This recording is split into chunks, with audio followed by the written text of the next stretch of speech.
The city of Ecorse is breaking its silence on a problem-solving investigation. Tonight, they're saying they made a mistake, a $10 million mistake. Here's problem-solver Scott Lewis. Scott? Huel, I asked Ecorse city officials to show me the money. Now the guy in charge of a multi-million-dollar demolition job says the money was never there. I'm not through talking. I'm just asking a question. Through answering. Is this a council meeting? I'm through answering. A packed house and some heated moments at the Ecorse City Council meeting. And a lot of folks are here to find out what the mayor and this man have to say about my problem solver investigation. You'll hear all about it in a minute after a quick recap. Last week, the problem solvers exposed an environmental and financial mess in Ecorse. It involves a shady contractor named Tom Carter, a guy with a long criminal record and a history of fouling the environment. I want to ask the mayor. What's that? Ask the mayor. I want to ask you. You left a mess down there. Whoa, hey.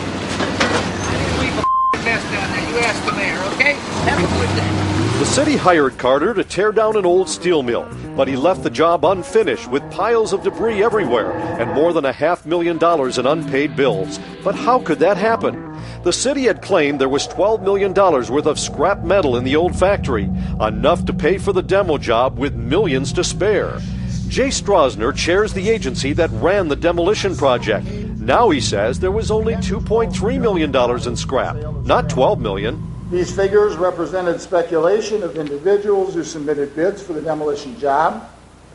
They were repeated in conversations with newspaper reporters who then wrote news articles supporting these numbers, and it appears that the problem solvers relied on news articles instead of substantiating the information independently. Now hold it right there, Mr. Strasner. You're the one who said it. You were quoted in not one but two newspapers saying there was $12 million, and you were running the show. Yes, I did say that, and I was terribly wrong. I was depending on the guesstimates that were given by contractors who said that there could be as much as 40 or 50,000 tons of scrap, and it turned out not to be the case. But how could you be off $10 million? Some Ecorse residents aren't buying it. It's a bunch of bull. Because I think they have more money than they saying. Like you said, 12 million or more.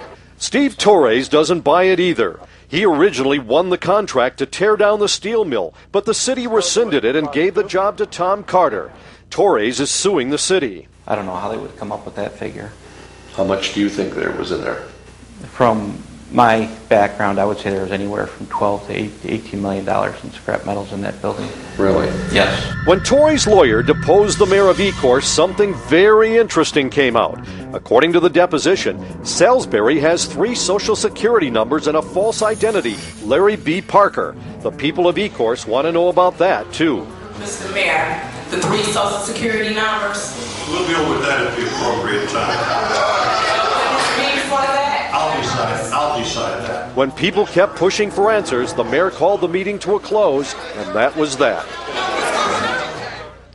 Jay Strasner says he's asked the state attorney general to look at this thing so the people of Ecorse can be assured everything was on the up and up. But he's a week late and maybe $10 million short.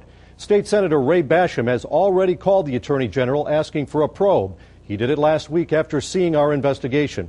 We're continuing our investigation too, and you'll hear more about it in the coming days.